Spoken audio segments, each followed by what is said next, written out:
Good morning, everyone. You're watching our mid-morning edition of Arirang News on this Wednesday, July 22nd. Coming to you live from Seoul, I'm Min. Before we get started, these are the stories topping the hour. The Pentagon is considering adjusting its military presence in South Korea and around the globe as it refocuses strongly on China. However, Washington's defense chief says he's issued no order to pull troops from South Korea. SK Bioscience signs a deal with Astrazeneca on COVID-19 vaccine production, becoming the first South Korean firm to manufacture vaccine material. It's also the first COVID-19 vaccine material that's been approved for Phase 3 clinical tests.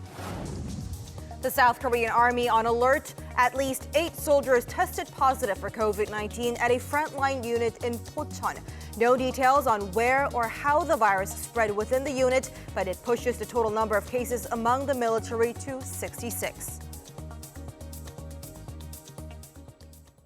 We begin this morning with the coronavirus situation here in South Korea. We are a few minutes away from learning the daily COVID-19 cases on this Wednesday, but this is what we know so far.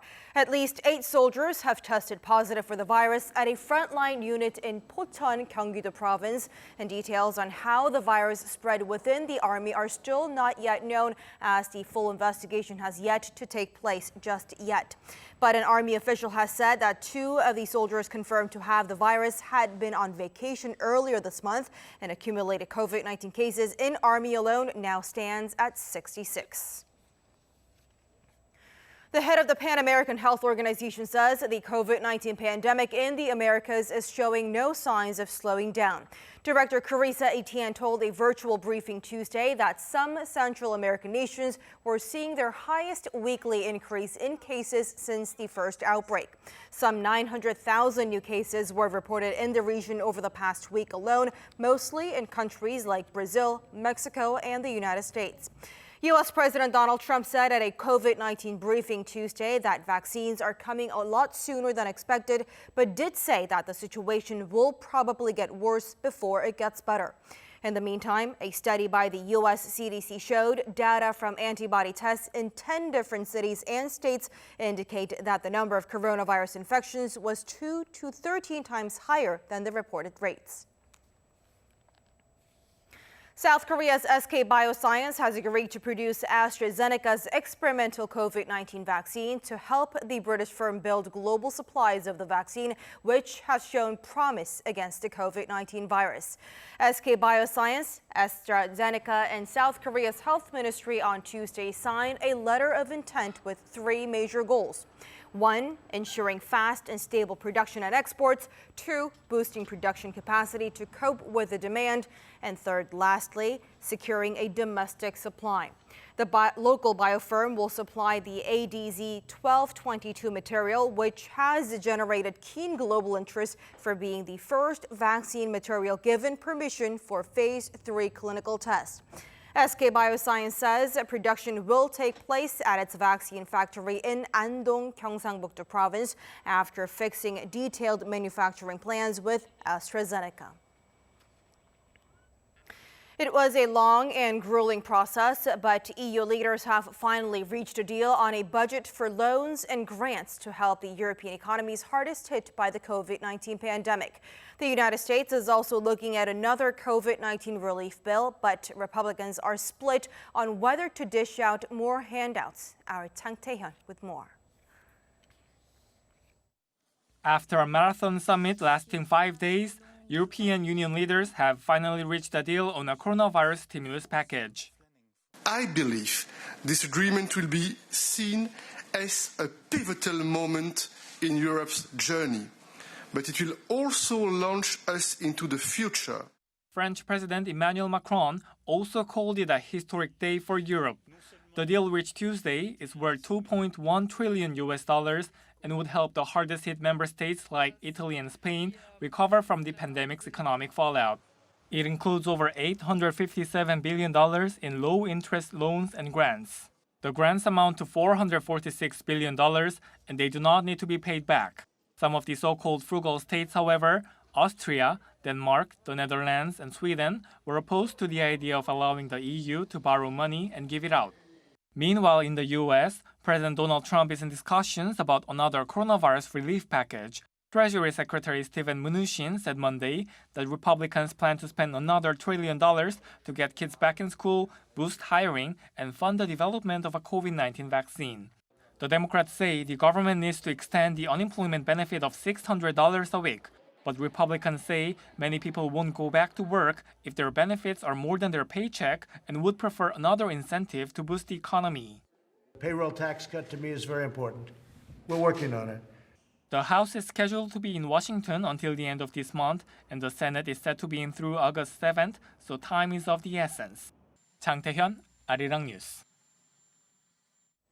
Back here in the nation, a 3-day interpellation session will be kicking off later this afternoon at the National Assembly with the focus on political matters, foreign diplomacy, and North Korea-related issues.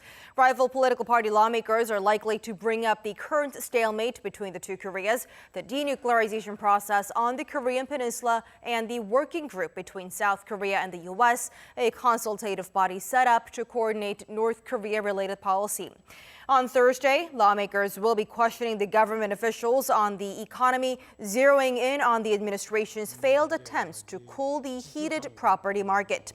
On Friday, the last day, it'll be focusing on social, cultural, and education issues. The talking points are set to center on the administration's COVID-19 response and the sexual harassment allegations against late Seoul Mayor Park Won-soon.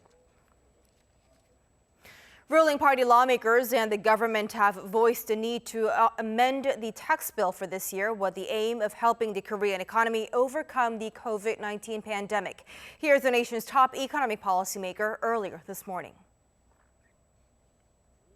Through neutralized taxation plan, the government is hoping to preemptively support the economy in the post-COVID-19 era.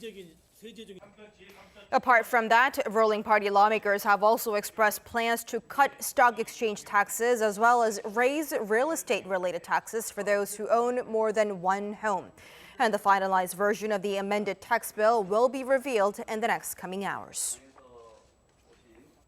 U.S. Secretary of Defense Mark Esper has dismissed a recent press report that suggested that the Trump administration is seeking to reduce the number of American troops in South Korea. Our Kim Hyo-sun reports.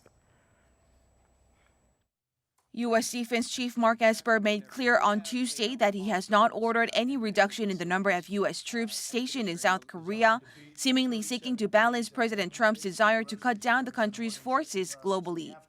The remark came in response to a question about latest media reports on a possible reduction of the 28,000 U.S. service members based on the Korean Peninsula during a virtual seminar session hosted by London-based think tank, the International Institute for Strategic Studies.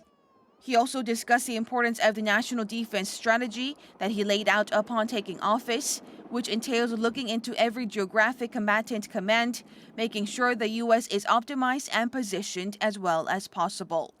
Esper added that he will continue to look at making adjustments in order to make sure Washington is optimizing its forces, not ruling out the possibility of cutting the number of USFK troops in the future. Last week, the Wall Street Journal reported that the Pentagon had presented to the White House options to reduce the U.S. troop presence in South Korea, as Seoul and Washington remain at odds over the issue of defense cost sharing. Esper also touched upon the need to cooperate with South Korea to bring about North Korea's FFVD, or final fully verified denuclearization, and to sustain peace on the Korean Peninsula. Kim Hyo-sun, Arirang News. U.S. Secretary of State Mike Pompeo has jabbed at China over a series of issues, including the COVID-19 pandemic, 5G networks, and the unraveling situation in Hong Kong. Pompeo says it's time for Washington's allies to join forces to counter Beijing. Our Yoon Jung-min with the details. U.S. Secretary of State Mike Pompeo, on a visit to London Tuesday, hit out at China, more specifically accusing the Chinese Communist Party of posing a threat to the U.S. and others. At a joint press conference with his British counterpart Dominic Raab, Pompeo called for the need for cooperation with its allies. We want to see every nation who understands freedom and democracy to be successful to understand this threat that the Chinese Communist Party is posing to them and to work both themselves and collectively to restore what is rightfully ours. He accused Beijing of exploiting the COVID-19 pandemic to further its own interests, calling the virus preventable. We, of course, began with the challenge presented by the Chinese Communist Party and the COVID-19 virus that originated in Wuhan, China. The CCP's exploitation of this disaster to further its own interests has been disgraceful. Pompeo hailed the UK government's decision to remove Huawei from its 5G network, saying it was the right decision, as the data could have ended up in the hands of the Chinese Communist Party. The U.S. has long been voicing concerns that the Chinese telecoms equipment maker could enable Beijing to spy on Western countries. He went on to harshly criticize Beijing for its crackdown on Hong Kong's freedom, while pointing out other issues such as China's expanding military presence in the South China Sea. Yoon Jong-min, Arirang News. Heavy rains in China have triggered landslides, blocking the tributaries to a major river and eventually creating a lake. It has also prompted even more people in that area to evacuate from homes. Our Lee Seung-jae with more. The outskirts of a mountainous village located in China's Hubei province has been hit by a massive landslide. While the landslide has changed the shape of the mountain nearby, it's also created a lake of floodwater. Officials say the landslide along the Changjiang River is also increasing the threat of dam failure in the area. Soldiers have been mobilized to evacuate citizens. The Three Gorges Dam continues to discharge floodwater from its reservoir, with its capacity near maximum levels. However, the release of floodwater has caused the nearby Yangtze River to overflow, raising fears of flash flooding. Many have fled the area, some even leaving their cars on the road to escape, as more than 200 regions along the Yangtze River have seen water levels rise beyond its limit, with 26 regions seeing the highest water levels in recent history. On Sunday, a dam in Anhui province in eastern China was blasted to allow floodwater to flow downriver. The Wangzhebai Dam on the Huai River also opened 13 of its gates on Monday, flooding cropland and forests to prevent more extensive damage downriver. However, the action has caused massive damage to farmland in the area. While some worry if the Three Gorges Dam can hold back the massive flow of rainwater into its reservoir, Chinese officials insist the dam isn't as fragile as some speculate it to be. Lee Seung-jae, Arirang News.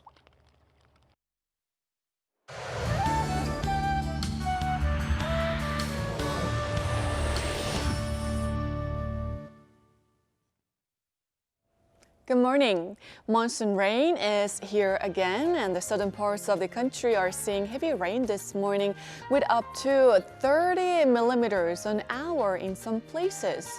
And up to 150 millimeters of heavy downpours could fall on the south coast, with most other regions getting around 30 to 80 millimeters into tomorrow night. Seoul will see showers through lunchtime, then more rain for tomorrow. Heavy rain alerts were issued for the southeast of the country this morning and expanded to parts of Gangwon-do and Gyeonggi-do provinces a few hours ago. Meanwhile, heat wave alerts have been lifted. In fact, it's Taeseo today, meaning big heat, while northern central regions will feel the heat today with highs in the low 30s, reaching up to 33 degrees Celsius over in Chuncheon, while the rest will see highs in the mid-20s this afternoon. Well, keep an umbrella handy. For now, we are expected to see rain through next Saturday nationwide. That's Korea for you, and here's the international weather for viewers around the world.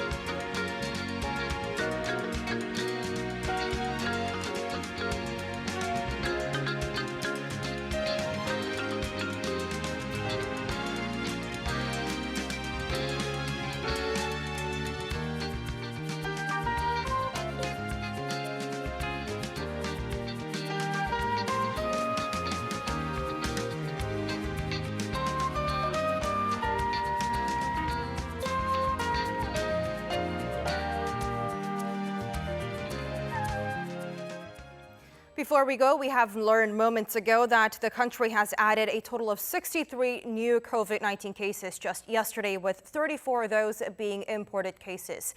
But that's all the news I have for this hour, but we'll be back with more of the day's headlines coming up at noon Korea time, including the latest COVID-19 number, so stay close. As always, thanks for watching and goodbye for now.